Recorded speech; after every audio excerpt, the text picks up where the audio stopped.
So what if I told you that ending extreme poverty isn't just a humanitarian mission, but one of the smartest national security strategies we could possibly have? Today, we're going to dive into a totally different way of looking at global poverty, not as a charity case, but as a serious strategic risk that, believe me, affects every single one of us. And the idea we're exploring today, well, it comes from this really compelling framework developed by the Peer Sustainability Consulting Group, and it completely reframes the whole conversation.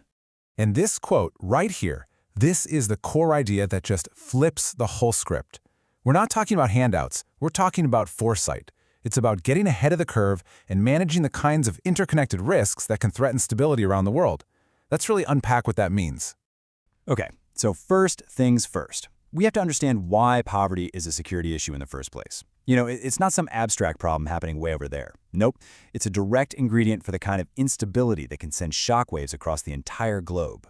Think of extreme poverty like a catalyst. It's the dry tinder waiting for a spark. It might not light the match itself, but it creates the perfect conditions for conflict to ignite. It just wears down public trust, it weakens governments, and it leaves entire communities totally vulnerable to being exploited by some really bad actors. And when you break it down, you see these specific threats start to emerge. When there are no good jobs, extremist groups have a much easier time recruiting people. When vital resources like water or food run low, and climate change is making that happen way more often, conflict becomes almost a sure thing. And all of that, in turn, creates huge migration pressures, which strains neighboring countries. And ultimately, it just weakens the state from the inside out until it becomes fragile and can't handle any kind of shock. So, if poverty is the illness, how do we treat it? For way too long, we've just been handing out painkillers. It's time to start thinking like a doctor and actually search for a cure. And the method we're going to use is borrowed straight from the world of medicine. This right here is the absolute key. A good doctor doesn't just hear you cough and give you syrup, right? No way. They listen to your lungs, they run some tests, they figure out if it's a common cold or pneumonia or something else entirely. They find the root cause. We have to apply that exact same discipline to the problem of poverty. And this lays it out so clearly, the huge difference in approach. Over on the left, you've got the old painkiller method, short-term aid, emergency relief, just dealing with the symptoms you can see, like hunger. But on the right, that's the cure. It's a whole new approach that's focused on dismantling the systems causing the problem, mapping out the real drivers, and building resilience that's going to last. Okay, so how do we actually take this medical idea and apply it to something as messy and complex as extreme poverty? Well, the process actually breaks down into 3 really clear steps. It's a really logical flow if you think about it. First, you identify the obvious signs of trouble. Then you run the tests to figure out what's really going on under the surface. And only then, once you know the real problem, do you prescribe a targeted treatment for the actual root cause. And it is so crucial to understand that these things, malnutrition, high unemployment, crumbling infrastructure, these are just the symptoms. They are the distress signals. They're literally just the tip of the iceberg. And if we only address these, we're basically just putting a Band-Aid on a massive wound without ever cleaning it out. Now this is where the real diagnosis, the real detective work begins. You have to run tests across every single sector. How's the economy working? What's going on with the environment? Is there a drought? Is corruption a major factor? What about the social fabric, things like access to education? You only get the full picture when you look at how all these pieces fit together. And once you have that complete diagnostic picture, bam! The treatments become incredibly specific and so much more effective. You're not just handing out food anymore, you're helping implement sustainable agriculture. You're not just building a random road, you're pairing it with real market access for local businesses so they can actually use it to build wealth and create jobs. And here's the best part.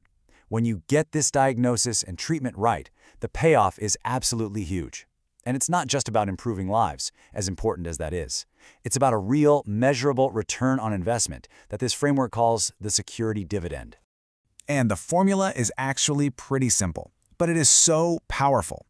You combine real economic opportunity with the ability to withstand climate shocks and top it off with effective, trustworthy government, and you create this amazing positive feedback loop.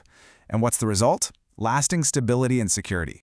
So what does that security dividend actually look like in the real world?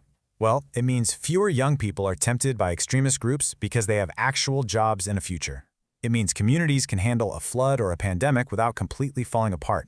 It means fewer people are forced to flee their homes and international investors start seeing a stable place to come in and build businesses. And look, let's just talk about the money for a second. The economics here are just undeniable.